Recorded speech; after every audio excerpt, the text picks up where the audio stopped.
Haunted village. आइए अच्छी कहानी एंजॉय करते हैं। इंडिया मोस्ट हॉन्टेड विलेज बेरनी गांव। वर्तिका को विश्वास नहीं हो रहा था कि उसके कॉलेज की बेस्ट फ्रेंड पायल की शादी हो रही थी। आज उसके घर पर पायल की शादी का कार्ड आया था। पायल का परिवार हिमाचल के बेरनी गांव से था और पायल की शादी भी उसी गांव में थी। वर्तिका बहुत एक्साइटेड थी क्योंकि वह पहली बार कोई पहाड़ी शादी अटेंड करने वाली थी। वर्तिका 2 दिन बाद ही अपना सामान लेकर बेरनी गांव पहुंच गई। गांव में घुसते ही वर्तिका पहाड़ों के नज़ारों में खो गई। पर तभी उसके सामने कुछ अजीब सा हुआ। एक आदमी जोर जोर से चिल्लाकर एक पेड़ पर अपना सर मार रहा था और उसके सर से खून भी बह रहा था। पर आसपास के लोगों को मानो उससे कोई फर्क ही नहीं पड़ रहा था। वर्तिका को उस आदमी के पास जाने से भी डर लग रहा था, पर उसने हिम्मत करके जैसे ही उस आदमी को रोकने के लिए उसकी तरफ कदम बढ़ाए तो लोग उस आदमी के पास पहुंचे और उसे बाजुओं से पकड़कर कहीं दूर ले गए। कुछ सेकंड के लिए वर्तिका सोच में पड़ गई कि तभी उसे अपने पीछे से किसी की आवाज आई। वर्तिका ने पीछे मुड़कर देखा तो उसकी बेस्ट फ्रेंड पायल खुद उसे लेने के लिए घर से बाहर आई थी। पायल के हाथों में लगी मेहंदी देखकर वर्तिका उस पागल आदमी के बारे में भूल ही गई और पायल के साथ उसके घर के अंदर चली गई। घर के अंदर घुसते वक्त वर्तिका ने देखा कि कुछ पंडित पायल के घर के बाहर नमक से एक घेरा बना रहे हैं। मंत्र पढ़ते हुए वह पंडित पूरे घर के आसपास नमक बिछा रहे थे। वर्तिका ने पायल से इसके बारे में पूछा तो पायल ने बताया कि गांव में शादी वाले घरों को ऐसे ही बचाया जाता है। ये सुनकर वर्तिका के मन में और नए सवाल आ गए थे। वो अपने सवाल पूछ पाती उससे पहले ही घर की बाकी औरतें उन दोनों को खींचकर तैयार होने के लिए ले गई। कुछ ही घंटों में पायल और वर्तिका भी तैयार हो गई और सभी लोग शादी के लिए निकल गए। मंडप में बैठे दूल्हा दुल्हन और उनके परिवार के लोग शादी की रस्में कर रहे थे। उसी रस्म के बीच पंडित ने पायल को मंडप में जल रही आग में घी डालने को कहा। लेकिन तभी पायल मंडप में बैठे बैठे अचानक से अपने सर को बाईं और दाईं तरफ हिलाने लगी। पंडित के दोबारा कहने पर पायल ने सीधा पूरा घी का डब्बा उठाया और आग के अंदर फेंक दिया। आग बहुत ज्यादा भड़क गई और पंडित का एक हाथ आग से जलने लगा। वर्तिका मंडप के पास ही बैठी थी और ये देखकर उसकी आंखें फटी की फटी रह गई। देखते ही देखते पायल के हाथों का रंग काला पड़ने लगा और वह जोर जोर से अपने हाथों से जमीन पीटने लगी। घूंघट के नीचे उसका चेहरा तो नहीं दिख रहा था, पर उसके काले हाथ देखकर वर्तिका की हालत खराब हो गई थी।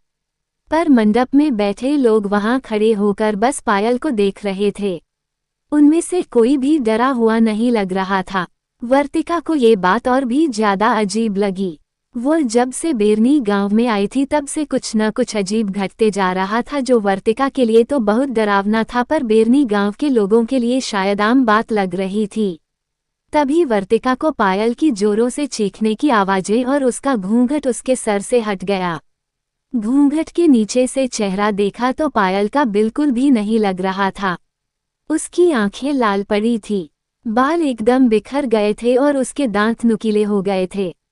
वो एक पागल जानवर की तरह आवाजें निकाल रही थी। पायल का बड़ा भाई तेजी से मंडप से निकला और कहीं बाहर चला गया।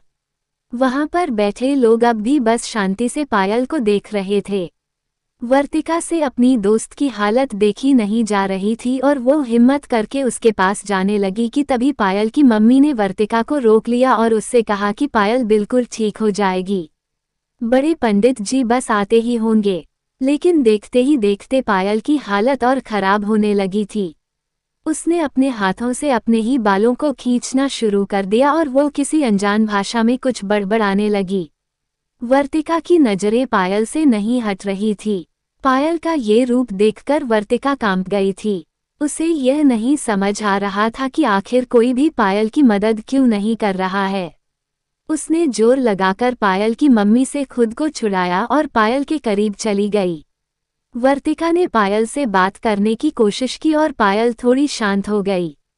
पायल के शांत होते ही वर्तिका जैसे ही उसके करीब गई, पायल ने दोनों हाथों से वर्तिका के गले को पकड़ लिया और जोर से उसका गला दबाने लगी। उसी समय पीछे से किसी के कुछ मंत्र बोलने की आवाजें आईं और किसी ने पायल के ऊपर जल छिड़क दिया और पायल बेहोश हो गई। उसी के साथ वर्तिका भी बेहोश हो गई। जब वर्तिका की आंख खुली तो वह एक बेड पर सो रही थी। वह पायल के घर में थी। वो उठकर पूरे घर में देखने लगी, लेकिन पायल घर में थी ही नहीं। उसने पायल को आवाज लगाना शुरू किया पर उसे पायल कहीं नहीं दिखी। तभी पायल की मम्मी वहां गई और उन्होंने वर्तिका को कुर्सी पर बिठाकर उसे बताया कि कल रात पायल की शादी हो गई और वह अपने ससुराल जा चुकी है। उन्होंने वर्तिका से कहा कि कल रात जो कुछ भी हुआ था वह बेरनी गांव में होने वाली एक आम घटना थी। उन्होंने बताया कि बेरनी गांव पर कई सैकड़ों साल पुराना एक श्राप है जहां पर प्रेत आत्माएं लोगों पर काबू पा लेती हैं। वैसे तो मंडप के बाहर भी सुरक्षा कवच बनाया गया था पर किसी ने उस कवच को मिटा दिया था, इसलिए पायल पर एक बुरी आत्मा हावी हो गई थी। ये सब कुछ सुनकर वर्तिका को विश्वास नहीं हो रहा था। उसने पायल को फोन किया तो पायल बिल्कुल सही सलामत अपने नए घर में थी। वर्तिका उसी दिन बेरनी गांव छोड़कर अपने घर वापस चली गई थी। उस गांव और शादी को शायद वर्तिका कभी नहीं भूल पाएगी। क्या बेरनी गांव सच में शापित है या ये सब सिर्फ कहानियां हैं? आपको क्या लगता है, हमें कमेंट में जरूर बताइए।